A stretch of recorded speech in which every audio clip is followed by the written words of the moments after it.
भैया, किसी घोड़े रंजित का आभास है यहाँ और बहुत घबरा रहा है।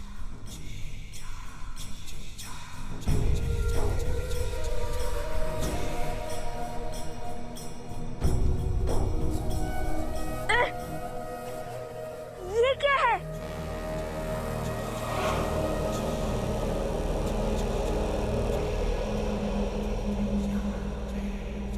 क्या अनर्थ हुआ है यहाँ पे?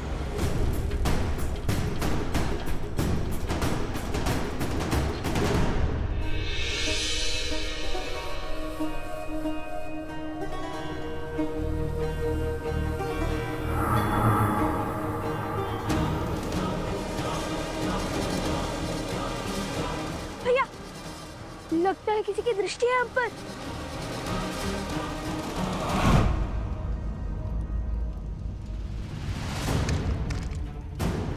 भैया, ये तो दलदल है।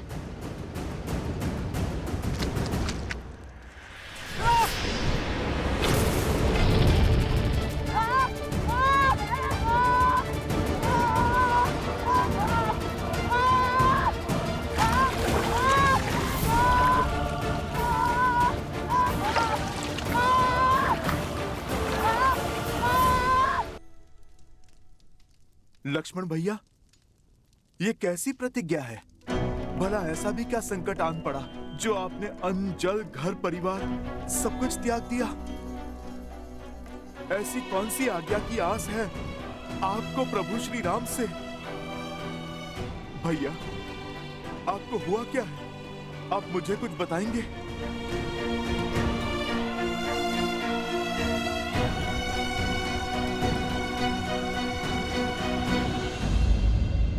लक्ष्मण भैया, मैं इस अयोध्या में केवल प्रभु श्री राम का सेवक ही नहीं, अपितु संपूर्ण रघुकुल का सेवक हूँ।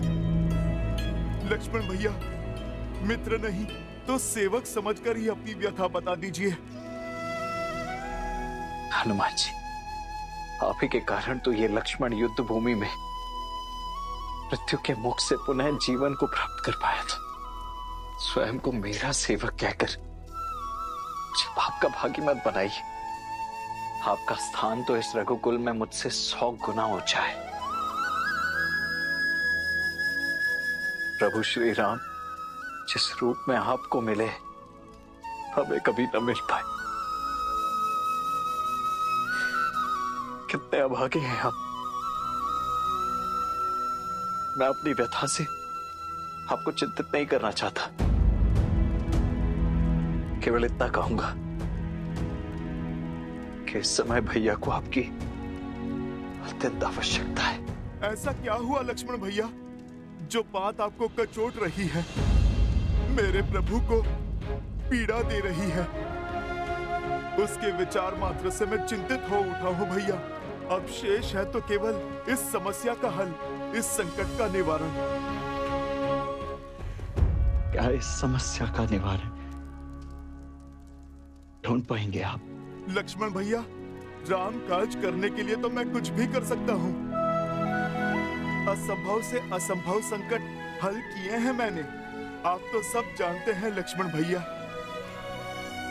बताइए लक्ष्मण भैया, आप मुझे बताइए क्या है आपकी समस्या? भैया से कोई भेंट करने आया था हनुमान जी, जिसके पास भाभी माँ की मुद्रिका थी।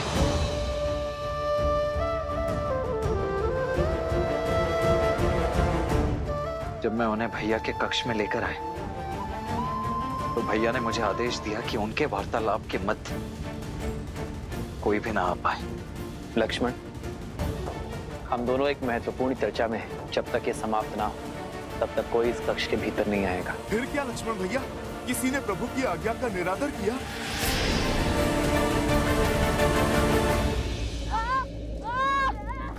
शांत, कुछ पूर्णतः शांत हो जाओ।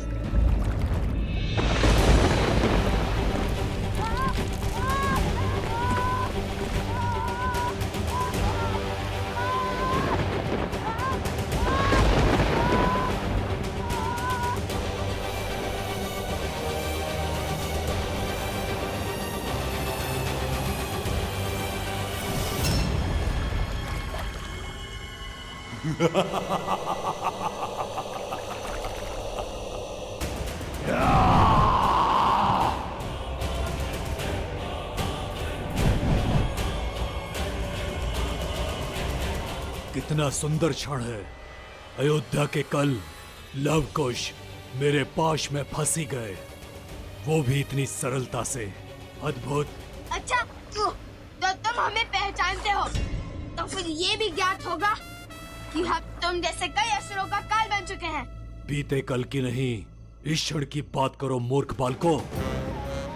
तुम्हें फंसाने में मुझे एक क्षण नहीं लगा। इतनी बड़ी बड़ी बातें करते हो। कदाचित तुम समझे नहीं कि तुम किस माया की चपेट में हो, इसलिए तुम्हारी आंखों में भय नहीं, विद्रोह है, युद्ध की ललक है।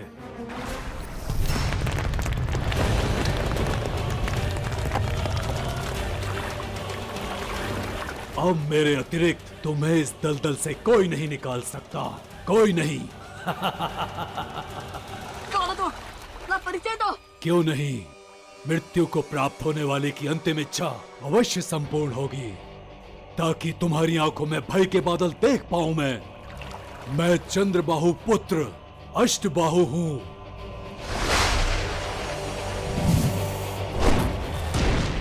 सहस्त्रमुख रावण का पौत्र अष्टबाहु।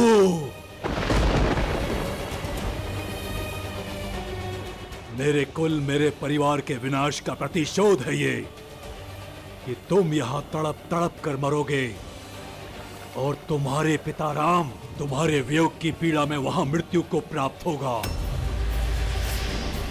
रघुकुल के अंत के साथ ही मेरे पिता की मृत्यु का प्रतिशोध पूरा होगा। मेरे पूर्वजों का पिंडदान संपूर्ण होगा।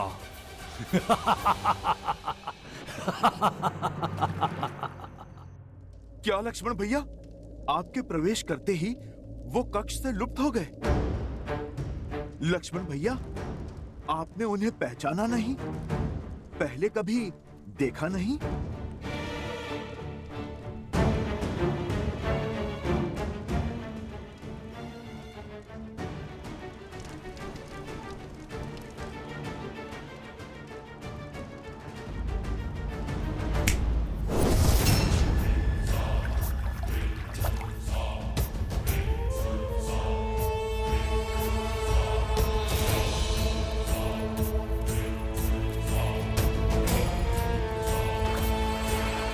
अब धीरे धीरे तुम दोनों मेरे बनाए इस दलदल में धंसते जाओगे और कुछ ही क्षण में मृत्यु को प्राप्त हो जाओगे। मैं तुम्हारे अंत का आनंद लूंगा। सोचा नहीं था कि कोई राक्षस इतना कायर निकलेगा। सनत की प्रजाति का अपमान किया है तुमने। युद्ध से बचने के लिए दलदल का सहारा ले लिया। सत्य और संतोष, इस कार्य के लिए तो हमारे धनुष के टंकार ही बहुत है। अच्छा, तो तुम्हें लगता है तुम मुझे अष्टबाहु को युद्ध में हरा पाओगे? अवश्य, इसमें तो कोई संशय ही नहीं है। आवश्यकता से अधिक आत्मविश्वास मृत्यु का कारक होता है मूर्खो।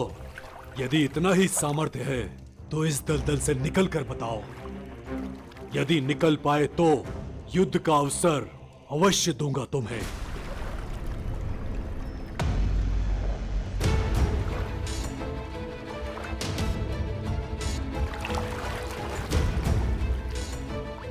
मूर्ख, कोई लाभ नहीं होगा इस वस्त्र का। यहाँ आसपास कोई वृक्ष नहीं है जिस पर लटक सको।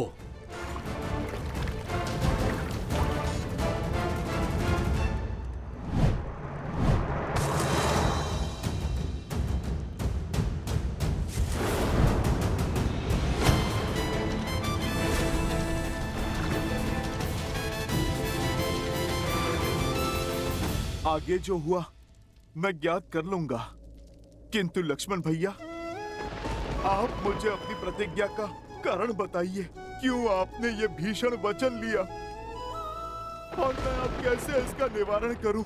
अयोध्यापति का आदेश था कि जो भी उस वार्तालाप के मध्य में आएगा वो मृत्यु को प्राप्त होगा।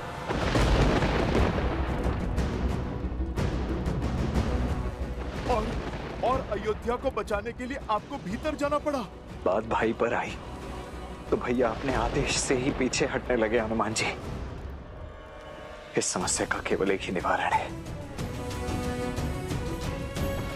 मनाइए उन्हें आपको उन्हें कहना होगा कि वो मुझे मृत्यु का ये दंड भोगने की आज्ञा दे दें।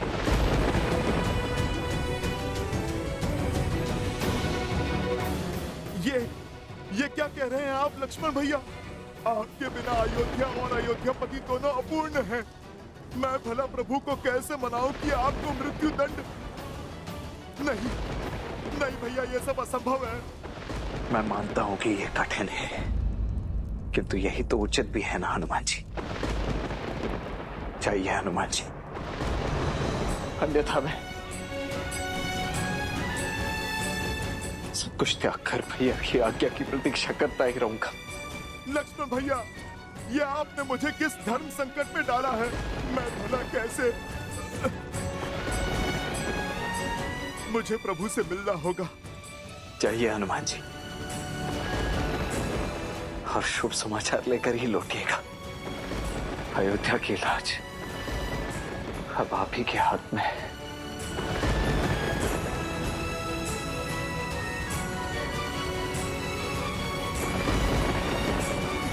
देखा अष्टबाहु, सियाराम के पुत्र लव कुश है असंभव को संभव कर देते हैं।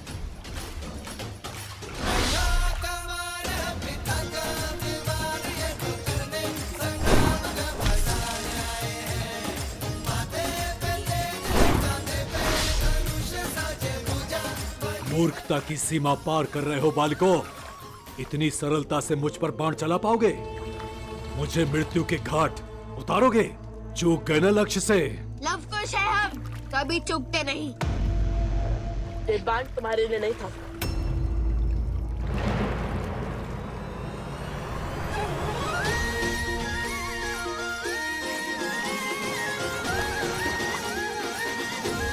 कृष्ण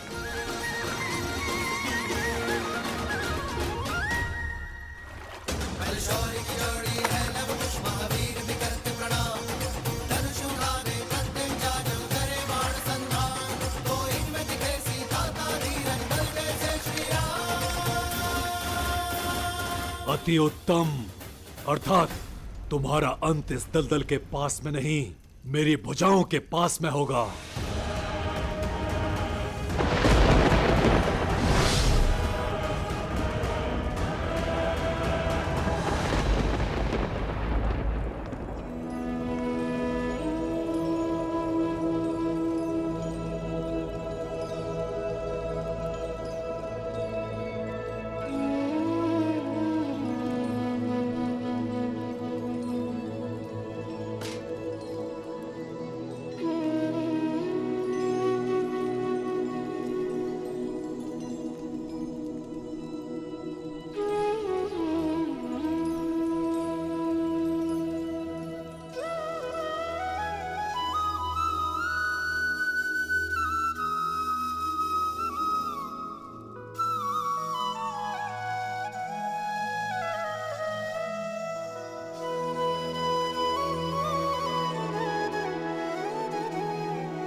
हनुमान, तुम यहाँ?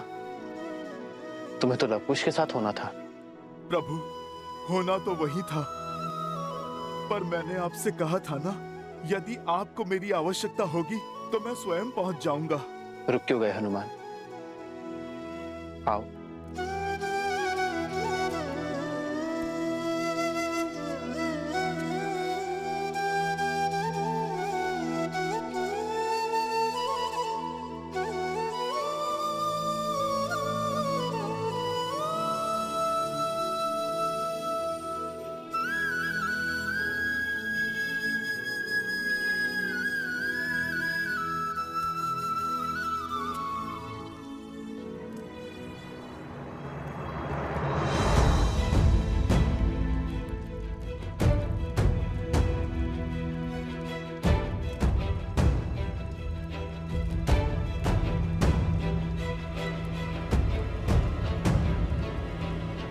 लक्ष्मण, यहाँ?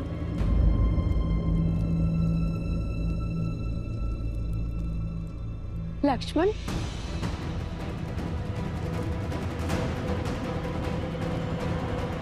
माता,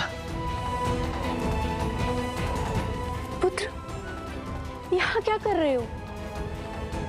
यूं मुकुट हटा के शून्य भाव से कोई समस्या है? लक्ष्मण, बोलो ना पुत्र, क्या हुआ?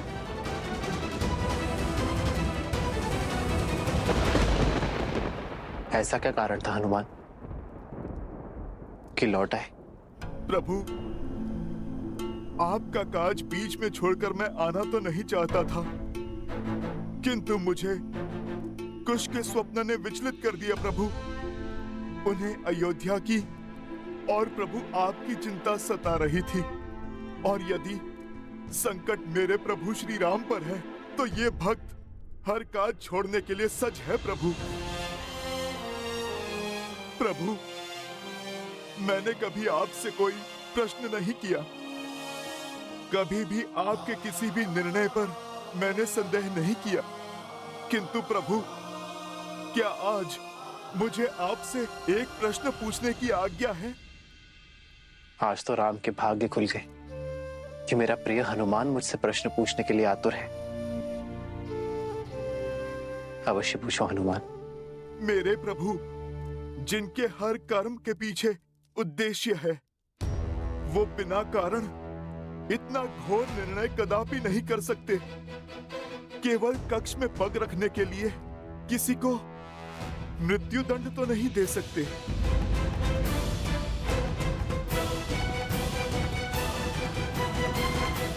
कौन था वो प्रभु जिससे भेंट की बाधा का दंड इतना घोर था कि लक्ष्मण भैया प्रभु आपसे स्वयं मृत्यु दंड की आज्ञा मांग रहे हैं? प्रभु, मेरी अनुपस्थिति में इतना सब कुछ कैसे घट गया जिसने इस संपूर्ण रघुकुल को व्याकुल कर दिया? यदि हनुमान को इसकी भनक लगी तो महाबली किस रूप में आ जाएंगे और कितना प्रलय मचाएंगे ये तो मैं भी नहीं जानता काल पुरुष। और इसी कारणवश मैंने हनुमान को लवकुश के साथ अयोध्या से बहुत दूर भेज दिया।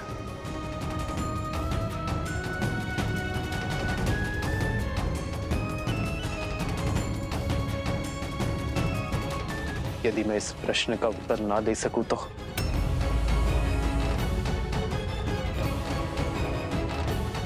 यदि मैं इस सत्य से आवरण ना हटाऊं तो तुम क्रोधित तो नहीं होगे ना हनुमान? प्रभु, मैं तो आपका सेवक हूं, इस रघुकुल का दास हूं। आपसे क्रोधित होने का अधिकार मैंने प्रभु स्वयं को कभी नहीं दिया।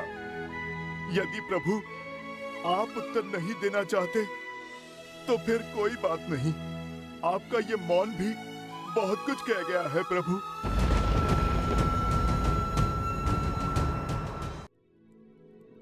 बड़े मीठे शब्द चुनते हो हनुमान। समस्या का निवारण केवल बल से ही नहीं, बुद्धि से भी करने में सक्षम हो तुम।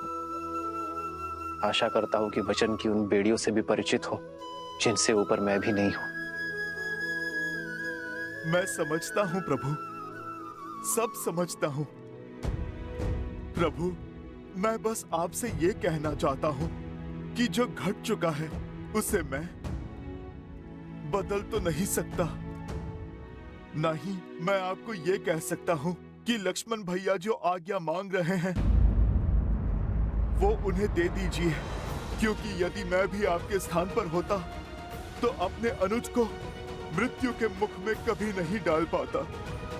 किंतु प्रभु, मेरे यहाँ ना रहने पर जिस नियति ने अपना चक्र इतने घोर रूप से चलाया है कि आज बात मेरे लक्ष्मण भैया के जीवन पर आ गई। मेरे प्रभु श्री राम प्रश्नों के घेरे में खड़े हो गए प्रभु, जिसके कारण आज काल की छाया इस अयोध्या पर पड़ चुकी है। मैं वचन देता हूं,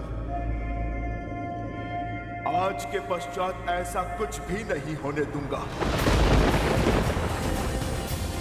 जिसके कारण मेरे रघुकुल पर, मेरे परिवार पर और मेरे प्रभु श्री राम पर कोई संकट आए।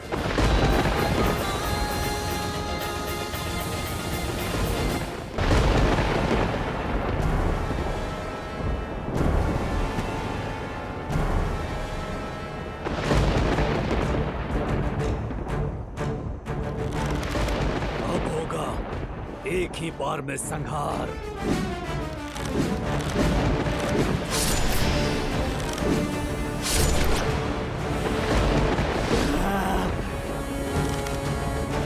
नहीं कुश, नहीं। इसे अपने बाहुबल पर बहुत अहंकार है। इसलिए हम इससे पहले इसके अहंकार को तोड़ेंगे।